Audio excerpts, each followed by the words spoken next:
Welcome. Come sit by the fire. I see the glow of the screen reflecting in your eyes. You are watching the markets again, aren't you? Checking the futures, looking at the after-hours trading. I know that look. It is the look of a man who believes that just a little bit more money will fix the quiet distance growing between him and his wife. You tell yourself, if this trade hits, we can take that vacation. If my portfolio reaches this number, she will respect me more, the arguments will stop, and we will finally breathe. But I have lived a long time, my friend. I have survived the crash of '87, the dot-com burst, and the great financial crisis of 2008. And I must tell you a painful truth. More money will not save your marriage. If the foundation is cracked, pouring gold into the cracks will not make the house stand any firmer. Let me tell you a story. Back in the late 90s, I had a dear friend. Let us call him Thomas. Thomas was a brilliant analyst, a man who understood the rhythm of the markets better than anyone I knew. He married a wonderful woman named Sarah. In the beginning, they had very little. They lived in a tiny apartment, and Thomas traded small accounts, scraping together enough for groceries and rent. They were happy, they laughed, they cooked cheap meals together. But Thomas wanted to give Sarah the world. He started trading more aggressively. He moved from safe blue-chip stocks to highly leveraged derivatives. He told me, I just want to get to $1 million. That is my enough. Once I have $1 million, Sarah and I are safe forever. He hit $1 million in 1998. I remember the day. We drank champagne, but Thomas did not stop. He looked at the market, roaring upward in the dot-com frenzy, and he saw other men making 10 million. Suddenly his million felt small. The psychology of enough is a fragile thing. In economics, we talk about the shifting baseline. When your portfolio grows, your lifestyle expectations grow with it, and the finish line moves further away. Thomas started working longer hours. He stopped coming home for dinner. He was managing massive positions, leveraged to the hilt. Sarah would call the trading floor just wanting to hear his voice, and he would snap at her, I am building our future, Sarah.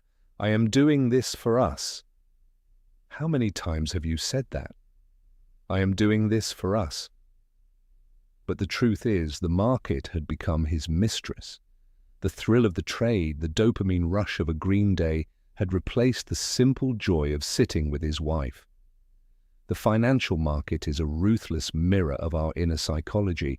It amplifies our deepest fears and our darkest greed. Thomas was operating on margin. In the financial world, buying on margin means you are borrowing money from your broker to make bigger trades. It multiplies your gains, but it also multiplies your losses. If the market turns against you, you get a margin call, a demand to deposit more cash immediately or lose everything. What Thomas did not realize was that he was also trading on margin in his marriage. He was borrowing time, attention, and emotional energy from Sarah, investing it all into the market, assuming he could pay her back later with a giant lump sum of cash. But relationships do not accept lump sum payments.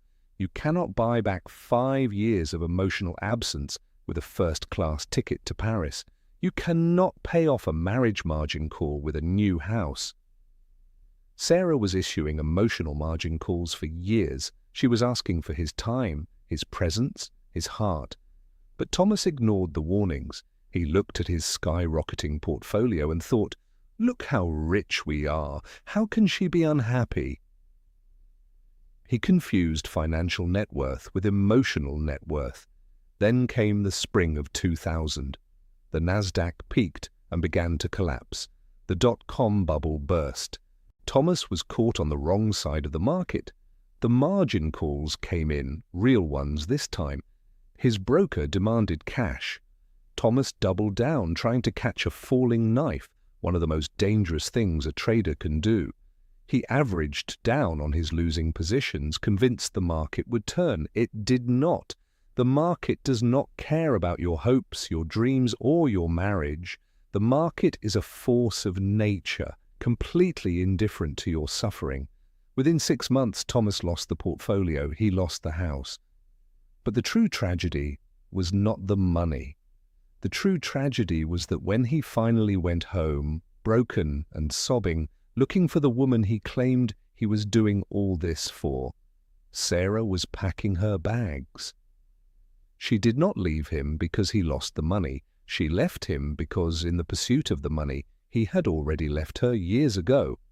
The money was never the glue holding them together, and the lack of it was not what drove them apart. It was the lack of enough. Let me ask you this, my friend. What is your enough? Have you ever defined it? Or is it always just 20% more than you currently have? In investing, the hardest discipline to master is knowing when to take profits. It is easy to buy. It is incredibly difficult to know when to sell, when to step away from the table and say, I have won, I am going home. If you do not define your enough, the market will eventually take everything from you, and so will life. Let us talk about stop losses. In trading, a stop loss is an order placed with a broker to buy or sell once the stock reaches a certain price. It is designed to limit an investor's loss on a position. It is your emergency brake. Where is your emotional stop loss? When the stress of your financial ambition starts bleeding into your dinner table conversations, do you have the discipline to cut the loss, step back, and prioritize the peace of your home? Most do not. They let the losses run. They let the arguments escalate. They bring the toxicity of a red market day straight into the living room.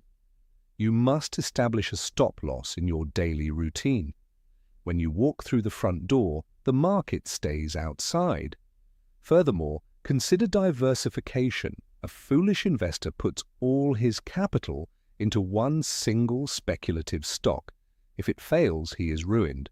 Many men put all their self-worth, all their identity, into their financial success. They are entirely undiversified.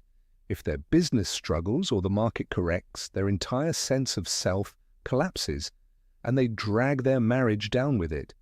You must diversify your identity. Be a husband first, a father second, and a wealth builder third. By diversifying where you draw your value from, you protect yourself against the inevitable volatility of life. I see young men today trading crypto, trading options, staring at charts until 3 in the morning. Their wives are asleep in the next room, cold and lonely. They think they are being good providers. But a provider does not just provide money. A provider provides stability, presence, love, and emotional safety. If you are rich in the brokerage account but bankrupt in your soul, you are completely impoverished. I want you to think about the concept of compounding interest. Albert Einstein supposedly called it the 8th wonder of the world. In finance, compounding interest builds massive wealth over time. A small amount of money, invested consistently, grows exponentially. But we forget that compounding interest applies to our emotional lives as well. The small daily investments of attention you give your wife, asking about her day, putting the phone away at dinner, holding her hand, listening without interrupting. These tiny investments compound over decades into an unbreakable bond. Conversely, the small daily neglects also compound. Every time you choose the chart over her, every time you snap at her because a trade went bad, you are compounding debt in your marriage. Eventually, the debt becomes too large to service. The most successful investors I have ever known, the ones who kept their wealth and their families, were not the ones who made the most money. They were the ones who understood risk management. They protected their capital. Your family is your primary capital. Your marriage is your core position. Why are you risking your core position to chase a speculative yield? Why are you risking the love of a good woman for a few more numbers on a screen? Do not be like Thomas. Do not wait for the crash to realize what you truly value. Close the laptop, turn off the phone, Walk into the other room, look at the person you swore to love, and realize that you already have everything that matters. You have won the ultimate trade. You have love. That is your enough. If you keep chasing more, you will only discover the devastating cost of greed. If this story resonated with your heart, please leave a comment below. Share it with someone who needs to hear it.